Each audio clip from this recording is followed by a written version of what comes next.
तो सपोज हमारे पास एक ऐसा रोप है जिसकी ओरिजिनल लेंथ कितनी है भाई, कैपिटल एल है, और उसका ओरिजिनल मास है कैपिटल एम। ठीक है, normal condition, it is in normal condition. ठीक है, अब तुम जानते हो इसको खींचने की जरूरत नहीं है क्योंकि वे हेवी रोप है, तो ऑटोमेटिक उस पर टेंशन लगेगा उसके वेट के कारण, उसके वेट के कारण। तो बोलो भाई कितना वेट लगता है, कैपिटल एम जी, यस और no, capital M G, right. तो तुम्हें क्या फाइंड करना है, तुम्हें फाइंड करना है कि किसी भी एक पर्टिकुलर पॉइंट पे कितना टेंशन लगेगा, किसी पर्टिकुलर पॉइंट पे।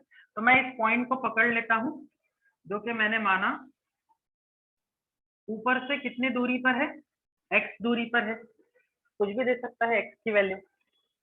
तो हमें पता करना है सी पॉइंट पे टेंशन। तो मैं यहाँ सवाल लिखता हूँ, find tension eight point P. P पे टेंशन पता करना है, पी पॉइंट पे। क्लियर, गॉट द क्वेश्चन, बहुत अच्छी। तो तुम्हें पता है प्यारे बच्चों, सबसे पहला काम इस टाइप के क्वेश्चन में होता है एक्सेलरेशन निकालना। सिस्टम का क्या निकालना, एक्सेलरेशन। कोई बड़ी बात नहीं है, एक्सेलरेशन बाय डिफॉल्ट जी है, यहाँ पे तुम पता है ग्रेविटी खींच रही है, फिर भी फॉर्मेलिटी के मैं लिख देता हूँ।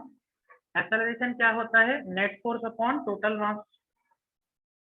नेट फोर्स जो खींच रहा है उसे एम जी, और टोटल मास भी उसका कैपिटल एम है, एम से एम मर जाएगा और एक्सेलरेशन का वैल्यू आ जाएगा जी। अगर क्वेश्चन में वैल्यूज दिया रहा है एम का, लेंथ का, तो फिर जी को 10 ले लेने का। क्लियर, बहुत बढ़िया, ये हमारे एक्सेलरेशन का वैल्यू आ गया है मीटर पर सेकंड स्क्वायर में।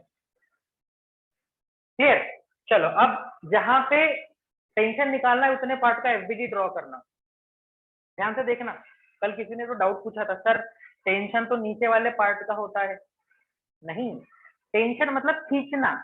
तुम कौन से पार्ट को खींचते हो, तुमसे पीछे वाले पार्ट को। जैसे ट्रेन की बोगी होती है, बोगी नंबर 1 बोगी नंबर 2 को खींचेगी, 2 3 5 6 को खींचेगी, बोगी नंबर 2 3 5 को खींचेगी, 3 4 5 को, 2 को 1 को नहीं खींचना है। समझ रहे बात को, तो हमेशा पीछे वाली टर्म ही खींचे जाती है। तो मैं इतने पार्ट का एफबीडी ड्रॉ करने की कोशिश करता हूं। ये मेरा पॉइंट पी है, ये मेरी लंबाई है, this length is how much,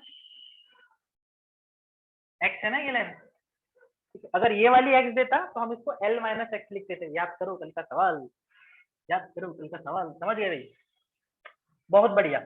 मैंने माना, मैंने क्या माना कि यहाँ पर टेंशन लग रहा है टी, जो कि मुझे पता करना है, जो कि मुझे पता करना है। चेन का हर पार्ट, रोप का हर पार्ट एक दूसरे से कनेक्टेड है, तो सब पे सेम एक्सेलरेशन लगेगा। तो सीधा सीधा force is equal to mass into acceleration.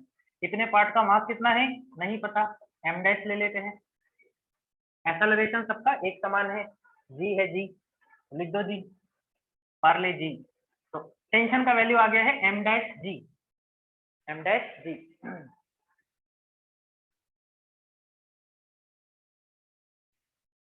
ठीक है,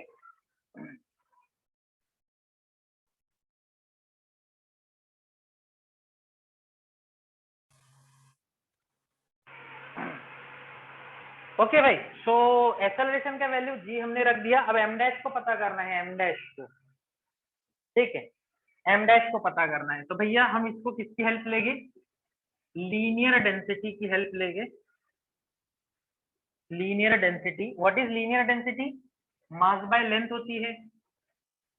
मास बाय क्या होती है भाई, लेंथ होती है, यस और नो, मास बाय लेंथ होगी। तो बोलो भैया, पूरे पार्ट का मास m है, पूरे पार्ट की लेंथ l है, इसको इक्वेट करेंगे रिमेनिंग पार्ट का मास रिमेनिंग पार्ट की लेंथ, यस और नो, करेक्ट। एक बेटा जस्ट होल्ड, चलो m dash upon x, just do the cross multiplication, m dash is equal to क्या हो जाएगा भाई,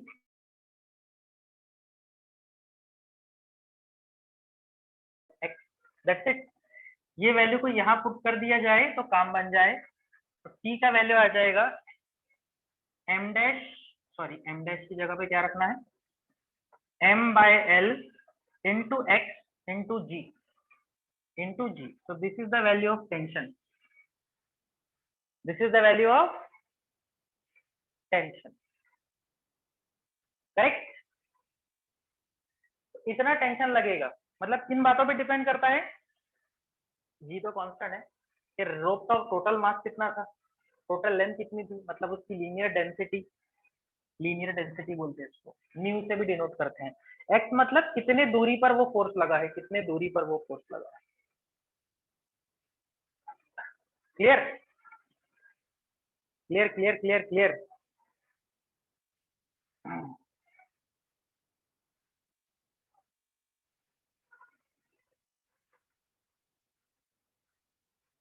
डन, बहुत अच्छे। ठीक है, इसका स्क्रीनशॉट ले लो।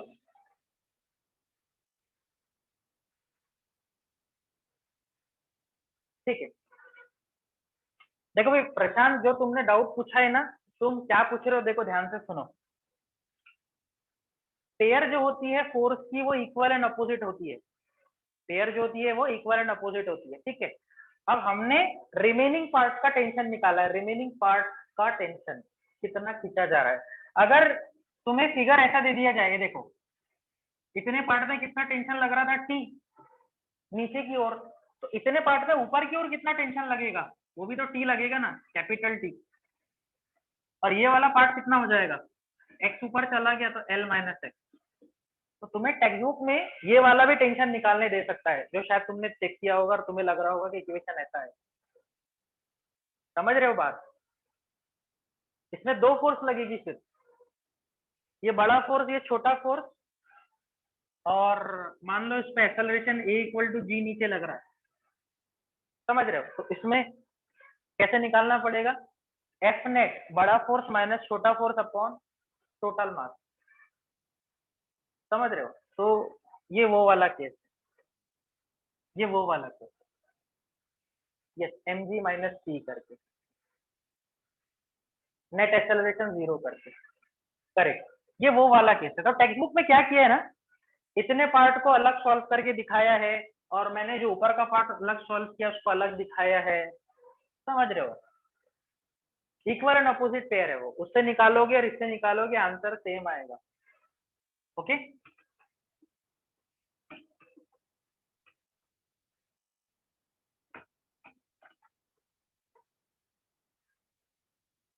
चलो ठीक है, फिर आगे बढ़ते हैं अभी।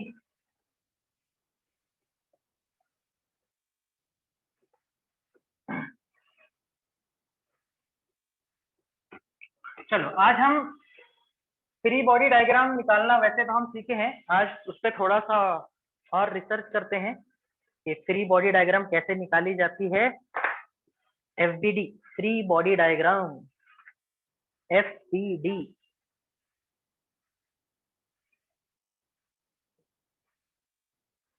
एक क्वेश्चन देखता हूं मैं।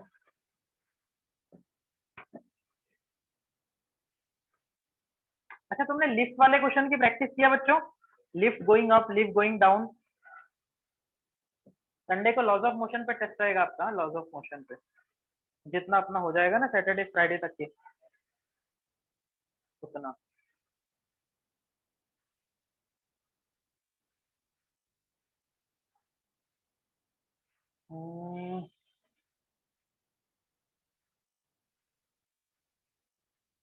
अच्छा हाँ हाँ हाँ हाँ, ये वाला भी है मेरे पास,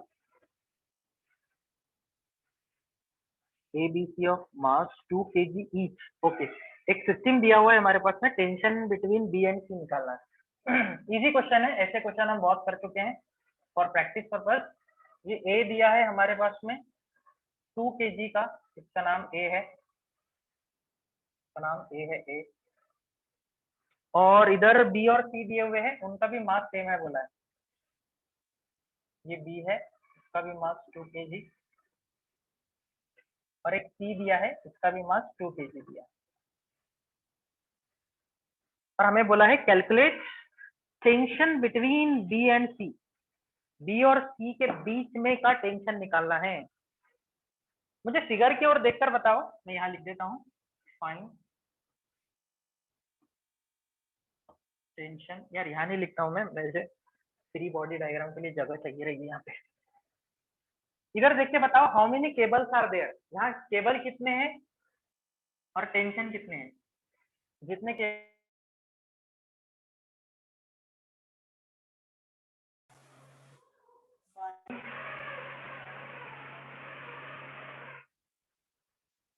tension between B and C, B और सी के बीच का टेंशन पता करो। देखो जल्दी बोलो।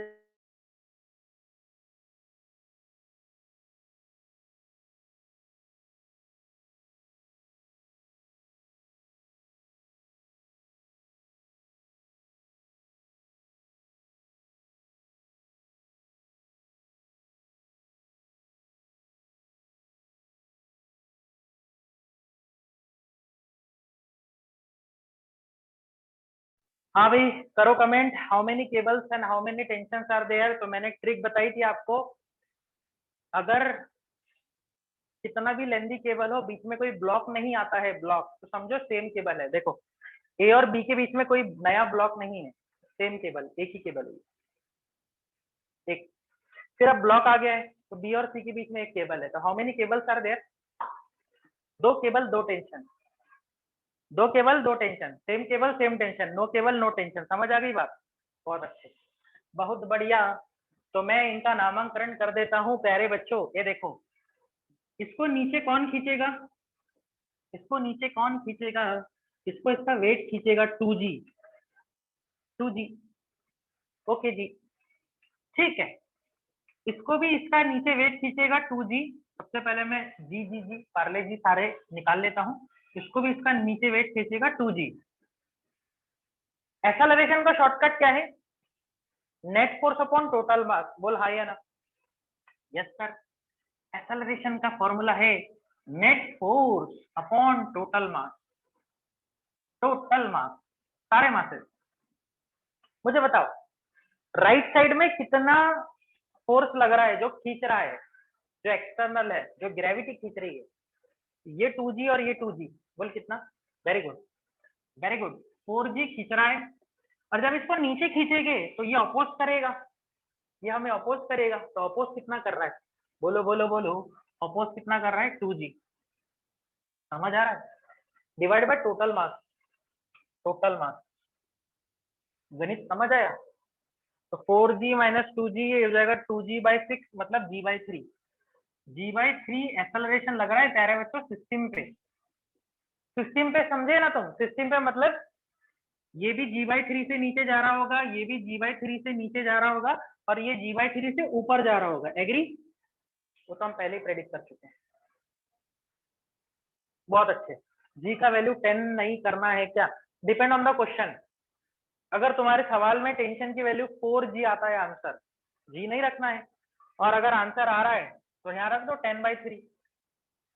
समझ गए? तुम्हारी मर्जी है, वो क्वेश्चन के अकॉर्डिंग। तुम जब पब्लिकेशन सॉल्व करोगे ना तो कहीं कहीं जी की वैल्यू नहीं रखता है, कहीं कहीं रख देता है, तो अकॉर्डिंगली तुमने कर लेना। ये g/3 आ गया हमारा आंसर। अब मुझे इनके बीच का टेंशन निकालना है, तो मैं बाकी का टेंशन लेता भी नहीं हूँ। बोलो भाई, यहाँ का टेंशन को मैं T1 नाम दे देता हूँ, T1, T1। ठीक है, equal and opposite pair. T1 और 2g में कौन बड़ा है? T1 और 2g में कौन बड़ा है? जल्दी से बोलो। ब्लॉक नीचे जा रहा है, और नेटवर्क में प्रॉब्लम नहीं तो? मेरा तो नेटवर्क फुल बता रहा है भाई। भाई प्रॉब्लम नहीं है ना नेटवर्क में, मतलब सिंक्रोनाइजेशन है ना? ऐसा तो नहीं मेरे शब्द अलग भाग रहे हैं, मैं अलग भाग रहा हूँ। ओके ओके ठीक है, किसी का प्रॉब्लम होगा वो नेटवर्क का, तो ओके थैंक यू। देख लेना अपना। तो नीचे जा रहा है, ये बड़ा होगा, बिल्कुल सही बात है। ये बड़ा होगा तो 2g बड़ा होगा, माइनस टेंशन छोटा होगा, is equal to mass into acceleration. इसका मास कितना है प्यारे बच्चे? 2 है, और एक्सेलरेशन का वैल्यू g/3 है, g/3 है। क्या तुम्हें गणित समझ आया? बहुत आसान था। बस फिर T1 को इधर, इसको इधर, तो T1 का वैल्यू हो जाएगा 2G, इसको उधर भेजो जी, तो ये हो जाएगा 2G/3 माइनस 2G/3, इंटरचेंज कर दिया, दैट्स इट। 2G कॉमन ले लो यहाँ से, तो ब्रैकेट में हो जाएगा 1 माइनस 1/3 मतलब 2/3, तो हमारा आंसर आ जाएगा 4G/3। कुछ लोगों ने मुझे पहले ही भेज दिया था, वेरी गुड, 4G/3। अब देखो तुम्हारी मर्जी है, इसको 40/3 लिखो या फिर इसको 13.33 लिखो, तुम्हारी मर्जी है। समझ गए बात को? समझ गए? ये बहुत इजी था, ये नीट का क्वेश्चन आया हुआ है, बहुत इजी था, मेंस लेवल। मैं इसको थोड़ा सा और डिटेल में पूछूं, यहाँ का रिएक्शन क्या होगा प्यारे बच्चों? यहाँ का पूछा नहीं है, लेकिन यहाँ का मतलब मुझे अगर T1 पता करना होता तो बोलो मैं क्या करता? रिएक्शन लिख के बताओ, I am giving you a time, comment में रिएक्शन लिखकर बताओ। T1, इसको T2 नाम दे दो। यहाँ अक्सर बच्चे गलती करते हैं, हालांकि ये भी बहुत इजी है, लेकिन मिस्टेक होती है वहां पे। क्या मिस्टेक होती है देखते हैं, बोलो बोलो बोलो। हाँ, यस वर्दा, करेक्ट, यस वर्दा, करेक्ट बोला है तुमने। बाकी लोग को समझ रहा है कि पता नहीं। भैया जब तुम 2 kg का एफबीडी निकालोगे ना सेकंड वाले का, तो तुम फील करो, अगर तुमने ऐसे 2 kg को पकड़ के रखा होता ये ऊपर वाले को, तो तुम्हें कितना वेट उठाना पड़ता था, तुम्हें नीचे वाले का भी वेट उठाना पड़ता था। अरे गेटिंग दिस, अरे गेटिंग दिस, तुम्हें यहाँ का भी टेंशन उठाना पड़ता था। यस और नो? तो देखो यहाँ पे equal and opposite tension generate होता है ना, T1 equal and opposite pair, equal and opposite pair, जैसे यही टेंशन यहाँ पे जनरेट होता है, ये देखो T2, बोल इसका रिएक्शन क्या लिखते हैं तुम? ऊपर जा रहा है तो T2 बड़ा 2G छोटा is equal to mass into acceleration, ये इधर का एफबीडी हो गया।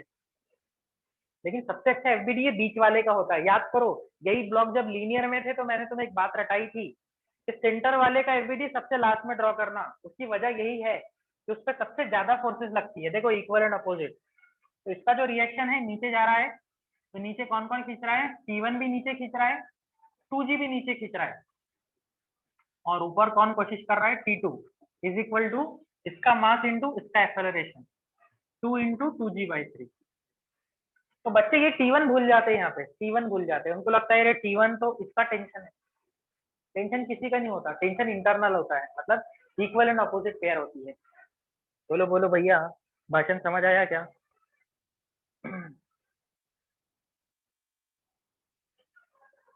क्लियर? यहाँ से हम T1 निकाल सकते हैं और T2 भी निकाल सकते हैं, T1 का वैल्यू तो आ गया। We have solved much more problem this kind of. Clear है भाई? और कौन से पुली का प्रॉब्लम था प्यारे बच्चों? ये कौन से पुली का प्रॉब्लम था? दो प्रकार का पुली बताया मैंने आपको, fixed pulley and movable pulley. Fixed pulley का एक्सेलरेशन क्या होता है? फिक्स्ड पुली का एक्सेलरेशन क्या होता है? कमेंट बॉक्स में लिखो जल्दी से। फिक्स्ड पुली का एक्सेलरेशन होता है 0, क्योंकि वो मूव नहीं होता है। Yes, it is not movable. Very good, not movable pulley.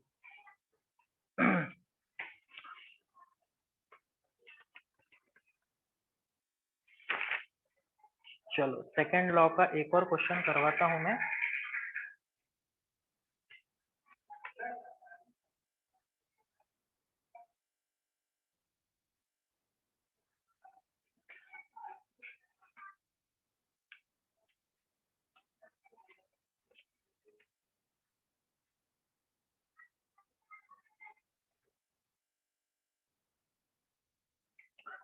ध्यान से देखो, अभी एक इंक्लाइन प्लेन का प्रॉब्लम करेंगे। इंक्लाइन प्लेन, तो मैं यहाँ एक इंक्लाइन प्लेन ड्रॉ करता हूँ जो कि थीटा एंगल पे इंक्लाइन है, और यहाँ पे एक ब्लॉक ड्रॉ करता हूँ।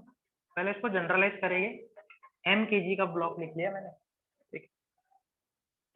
अब सोचो, फ्रिक्शन तो है ही नहीं, अभी फ्रिक्शन हमने स्टार्ट ही नहीं किया, इसको ऐसा रख के छोड़ देंगे तो क्या होगा, ब्लॉक नीचे आएगा, तो स्मूथ सरफेस है ना।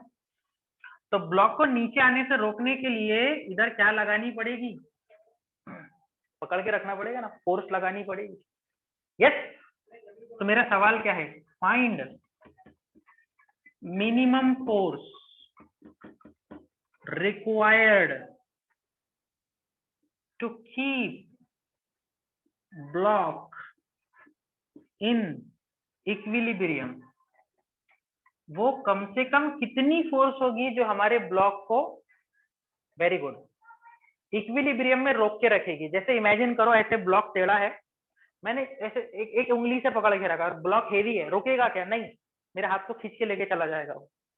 1 न्यूटन का फोर्स, 2 न्यूटन का फोर्स, अभी भी नहीं रुका, ब्लॉक हेवी है, नीचे चला गया। 3 न्यूटन का, नहीं, एक वैल्यू आएगी, मान लो 10 न्यूटन के फोर्स पर वो ब्लॉक रुक जा रहा है, रुक गया है, जस्ट स्टॉप, इक्विलिब्रियम, समझ रहे। अब आप बोलोगे सर इससे तो ज्यादा भी दे सकते हो, मिनिमम बोला है ना, मिनिमम। ज्यादा देगे तो क्या होगा, 20 न्यूटन दोगे तो हमारे पास आ जाएगा, वो तो ब्लॉक ऊपर आ जाएगा। तो ब्लॉक को ना तो नीचे जाने देना है, ना ही ऊपर लाना है, बल्कि उसको इक्विलिब्रियम में रखना है। बोलो भाई, सवाल समझ आ गया।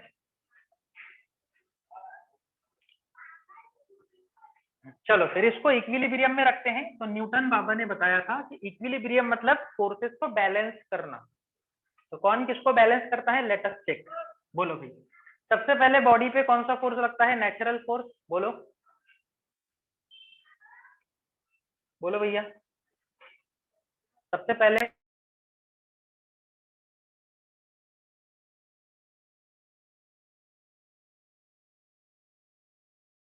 करेक्ट, बाय डिफॉल्ट फोर्स है mg, कंपनी से आता है फ्री, ठीक। अब देखो mg जो है मेरा, mg ना तो वो प्लेन के अलोंग है, ना ही प्लेन को परपेंडिकुलर है। तो तुम थोड़ा बहुत गणित जानते हो, ऐसे समय पे कंपोनेंट ड्रॉ करने पड़ते हैं। कॉन्सेप्ट याद रखना, कंपोनेंट कहाँ ड्रॉ करेंगे, जब हम कुछ इंक्लाइन प्लेन पे होंगे।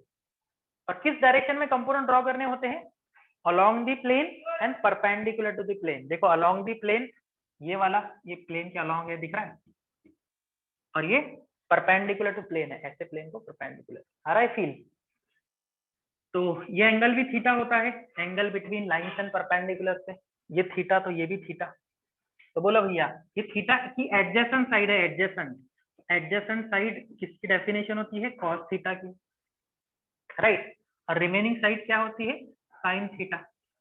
ये मैंने आपको इससे पहले भी बताया है, ठीक है, बहुत अच्छे। ब्लॉक सरफेस पे रखा हुआ है, तो सरफेस के बीच में और ब्लॉक के बीच में क्या होगा, कांटेक्ट है ना। हम बैठे हुए हैं, खड़े हैं चेयर पे, तो मैं खड़ा हूं, मैं नीचे क्यों नहीं जा रहा हूँ, क्योंकि मुझे अर्थ नॉर्मल रिएक्शन दे रहा है। तो सरफेस को परपेंडिकुलर क्या लगती है भैया, नॉर्मल रिएक्शन, समझ रहे हो ना। नॉर्मल रिएक्शन तो कंपलसरी है, कब लगती है, when we come in contact with the surface. हवा में नहीं लगेगी, ऐसे पेंडुलम हवा में हिला होगा तो नॉर्मल रिएक्शन नहीं रहेगा वहां पे, समझ रहे हो। तो बोलो भैया, अब मुझे फील आ रहा है कि अब बैलेंसिंग पॉसिबल है।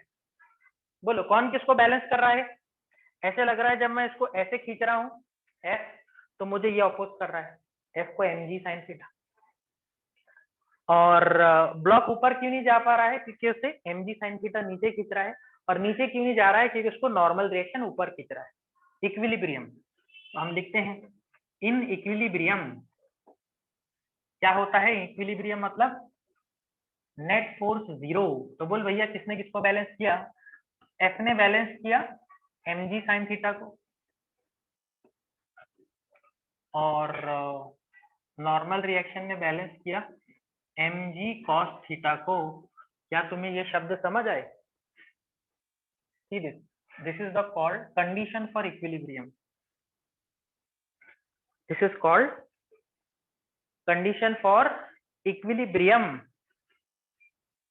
equilibrium clear. सो अगर इसको डिवाइड कर दे तो ये हो जाएगा mg mg मर जाएगा, और sine theta upon cos theta क्या आ जाएगा भैया, tan theta. Can we write f upon n is equals to tan theta. फिलहाल इस इक्वेशन का इतना ज्यादा काम नहीं है, लेकिन जब फ्रिक्शन शुरू होगा तो इस इक्वेशन का बहुत काम पड़ेगा, इसलिए इसको नोट कर लो। इसीलिए इसको नोट कर लो। पूरे सवाल में बच्चे एक्सेलरेशन कितना था? 0। इंपॉर्टेंट पॉइंट, क्योंकि ये इक्विलिब्रियम में था, इक्विलिब्रियम में। ये वाला इक्वेशन का काम पड़ेगा अभी, अभी बोले तो 4-5 दिन बाद पड़ेगा, जब फ्रिक्शन देखेंगे ना। तो फ्रिक्शन कोई नई चीज नहीं है, ये देखो सारे प्रॉब्लम यही रहेंगे, सिर्फ क्या बोलेगा, ब्लॉक के बीच में और कॉन्टैक्ट सरफेस के बीच में एक रगड़ है, फ्रिक्शन है, तो फ्रिक्शन की वैल्यू दे देगा, एक और फोर्स बढ़ जाएगा, एक और फोर्स बढ़ जाएगा। समझ रहे हो बात को? So don't worry about this. बाकी सब यही रहेगा, तुम सीखते चलो कैसे कंपोनेंट ड्रॉ करना है। कमेंट बॉक्स में लिखो समझ आया है क्या। Have you got the process? Process समझ आई क्या प्यारे बच्चों?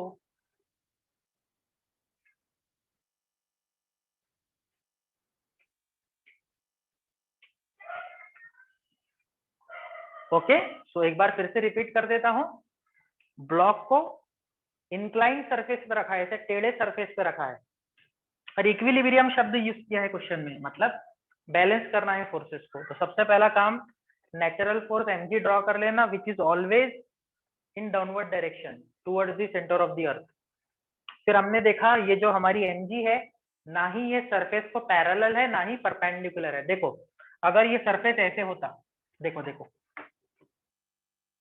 और इससे ब्लॉक रखा हुआ होता, क्या कंपोनेंट ड्रॉ करने की जरूरत है? स्टार्टिंग में कुछ बच्चों ने मुझे पूछा था, सर यहाँ क्यों नहीं लिया कंपोनेंट? अरे प्यारे बच्चे देख, सरफेस ऐसा हॉरिजॉन्टल है और तेरा नॉर्मल, सॉरी तेरा जो mg है वो 90 डिग्री बना रहा है, ऑलरेडी परपेंडिकुलर है ये, नो नीड टू ड्रॉ।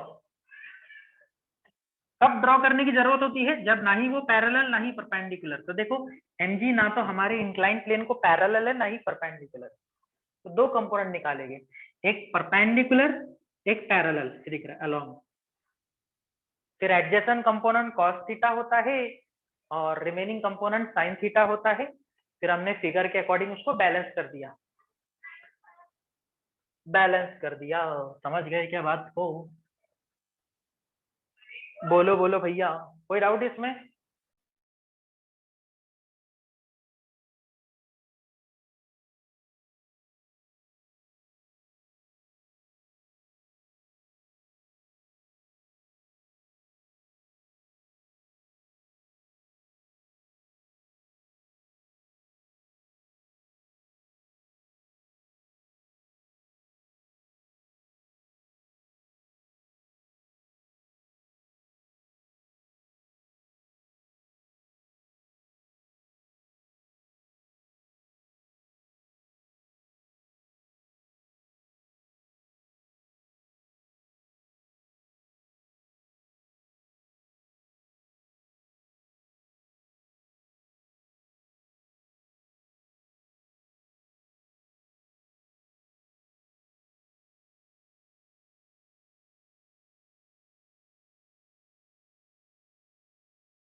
हाँ भाई, एक अच्छा सवाल है, देखो क्या लिखा है। Block of mass 1 kg is at rest. 1 kg का ब्लॉक रेस्ट पे है on smooth surface, moving leftward with constant acceleration 5 meter per second square, let n be the normal reaction between the blocks। Okay, तो हमें normal reaction का value पता करना है। ठीक है, मैं समझाता हूँ, एक बार मुझे देखने दो, इसमें ओनली नॉर्मल पता करना है, ओनली नॉर्मल पता करना है।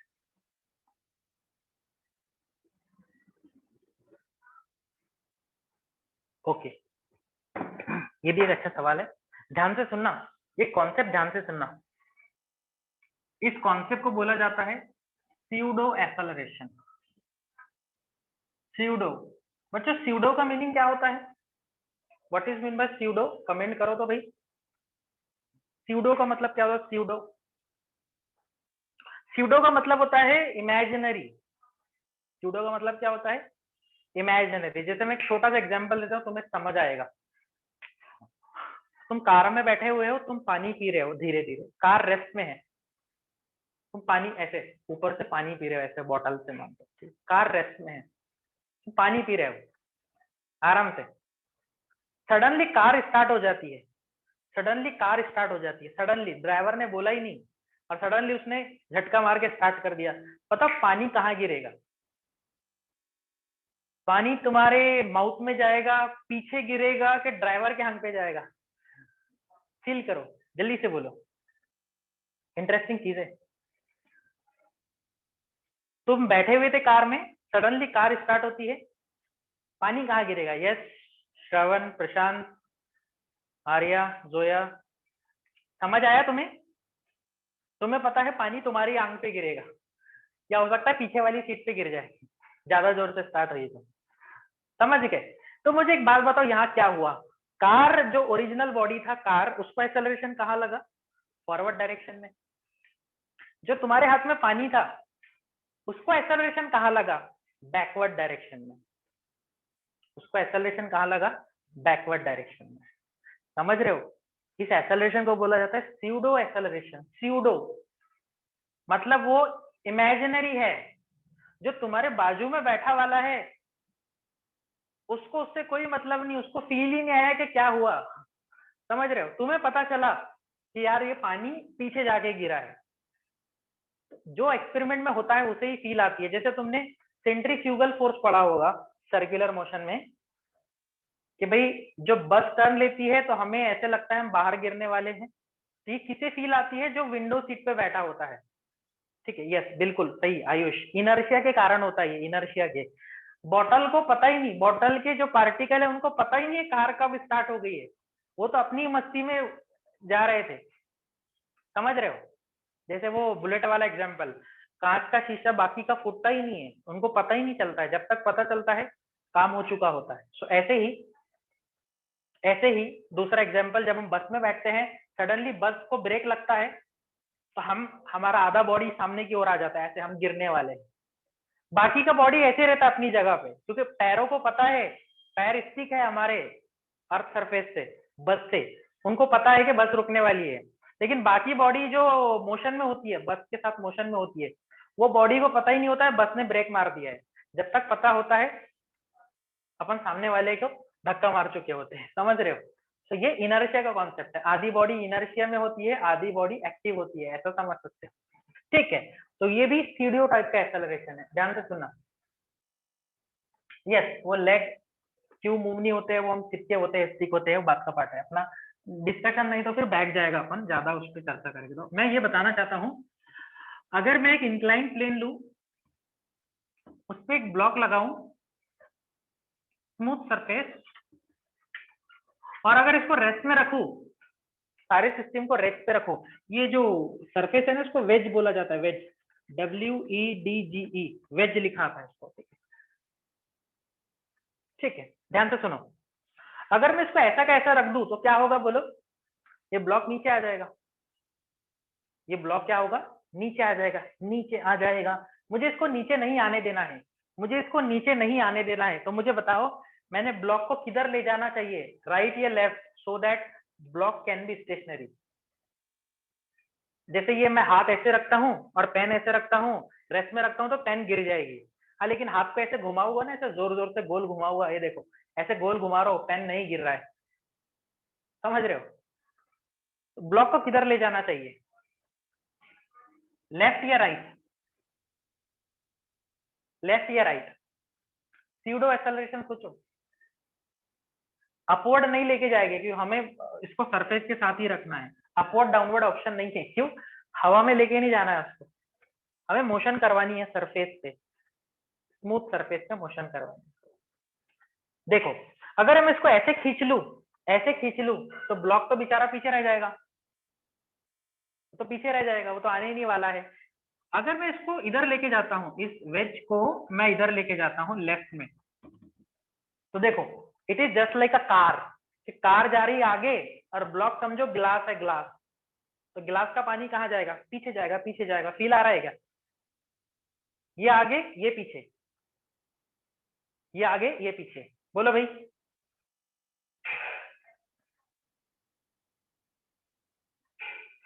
क्लियर? फील आ रहा है? So when the ways is moving leftward, block having acceleration rightward. Comment करके बताओ ये पार्ट समझ आया क्या इतना? सो ये एक्सेलरेशन ऑफ अगर वेज है तो यहाँ पर हमारे ब्लॉक को एक्सेलरेशन लगेगा, बोलो बोलो बोलो बोलो, एक्सेलरेशन लगेगा राइटवर्ड। हाँ या ना? हाँ या ना? क्लियर? बहुत अच्छे। This is called pseudo acceleration. इसको क्या बोला जाता है भाई? Pseudo acceleration. मतलब वो एक्सेलरेशन हमने नहीं लगाया था, हमने नहीं दिया था उसको, हमने नहीं दिया था, वो वेज के आगे बढ़ने के कारण उस पर झटका पीछे लगा है, पीछे।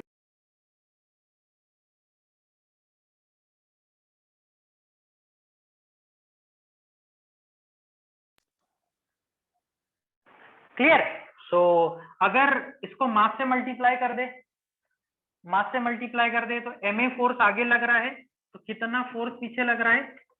एम ए फोर्स पीछे लग रहा है, मास से मल्टीप्लाई कर दिया उसको। समझ रहे हो बात को? ये फोर्स की टर्म में बात कर रहे हैं, मास से मल्टीप्लाई कर दिया उसको, ठीक है। अब देखो एक फोर्स इधर लग रहा है जो हमारे ग्लास को पीछे ढकेल रहा था, एक फोर्स खुद का ग्लास का वजन कहाँ लगता है बोलो जल्दी से? हमेशा डाउनवर्ड डायरेक्शन में, M G M G M G, ठीक है। अब मुझे बताओ एम ए और एम जी, एम ए और M G along the plane है या परपेंडिकुलर टू द प्लेन है, या इनमें से दोनों भी नहीं? I repeat my question. दो फोर्सेस एम ए जो कि स्यूडो फोर्स है, यहां लिख देता हूं मैं स्यूडो,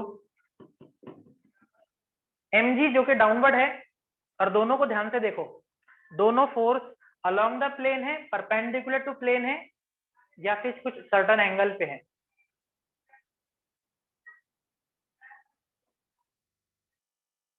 तो तुम्हें दिखाई दे रहा है एम जी ना तो मेरे पैरेलल प्लेन को परपेंडिकुलर है ना ही पैरेलल है, वैसे ही जो मेरा एम ए है वो भी पैरेलल परपेंडिकुलर नहीं है, सर्टेन एंगल पे है। समझ आई बात? तो जब भी कोई चीज सर्टेन एंगल पे होती है प्यारे बच्चों, तो उसके तुम क्या ड्रॉ करते हो? कंपोनेंट। क्या ड्रॉ करते हो? कंपोनेंट। कितने कंपोनेंट? दो। ये बात तो तुम्हें पता चल गई कि ये mg का थीटा है, तो ये mg cos थीटा हो जाएगा, और ये mg का क्या हो जाएगा भाई? mg sin theta. आ रहा है क्या समझ में? अभी लास्ट क्वेश्चन में तो किया, लास्ट क्वेश्चन में तो किया है, समझ रहे हो? बहुत अच्छे। लेकिन यहाँ काम एक और बढ़ गया है। क्या काम बढ़ गया है सर? ये देखो, ये एमए की भी तो कंपोनेंट निकालने पड़ेंगे। ये हमें ऐसा है ना, एमए ऐसा है हॉरिजॉन्टल, तो इसके मैं अलोंग द स्प्रिंग और परपेंडिकुलर स्प्रिंग, अब इसका डायरेक्शन ऐसे है तो इसका कंपोनेंट ऊपर की ओर निकलेगा बच्चों। ये देखो, एक कंपोनेंट ऊपर, एक कंपोनेंट नीचे। क्या तुम्हें ये बात समझ आई? ये बात नहीं है थोड़ी सी। एमए के, ये देखो एमए के दो टुकड़े, एक परपेंडिकुलर ऐसे और एक अलोंग द प्लेन, ये अलोंग द प्लेन है। Comment fast. करेक्ट। अब तुम मैथमेटिक्स स्टूडेंट हो तो तुम्हें प्रॉपर्टी पता है angle between lines and perpendicular, तो ये एंगल भी क्या हो जाएगा? थीटा हो जाएगा। तो ये adjacent component M A cos theta, और ये remaining component M A sine theta, M A sine theta. और सरफेस को परपेंडिकुलर रहेगा नॉर्मल रिएक्शन, सरफेस को परपेंडिकुलर रहेगा नॉर्मल रिएक्शन। फिलहाल इतना पार्ट समझा है कि बोलो, बोलो भाई, क्या तुम्हें इतना पार्ट समझा है?